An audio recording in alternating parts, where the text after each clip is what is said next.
સંખેડા તાલુકાના ટીંબા અને માલપુરની વચ્ચે ઝાડ પડ્યું, રસ્તા વચ્ચે ઝાડ પડ્યું, બાવળનું ઝાડ રસ્તા વચ્ચે પડ્યું.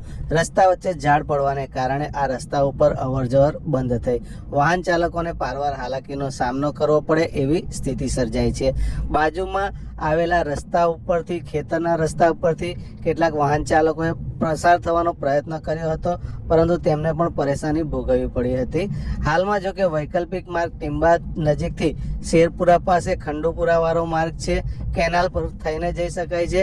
આ ઉપરાંત ટીંબા ગામમાં થઈ અને ખુનવાડવાળા રસ્તે થઈને પણ અવરજવર કરી શકાય એમ છે. પણ તંત્ર દ્વારા પડેલા આ ઝાડને સત્વરે ન હટાવવાને કારણે જે અજાણ્યા વાહન ચાલકો અહીંથી પસાર થાય છે તેમને પારવાર મુશ્કેલીનો સામનો કરવો પડે એવી સ્થિતિ હાલમાં સર્જાયેલી છે. જો હવે ઇમરજન્સી ફૂલ વરસાદ છે અને વરસાદથી આ બાવરિયો પડ્યો છે અને બાઈકો અમે 15 થી 10 તો બેરે કાઢી જ છે, પણ હવે કોઈ આવડે કોઈ કશું કરવા રાજી નહીં. આ બાવરિયો પડેલો છે. કેટલા સમયથી ઉભા છો?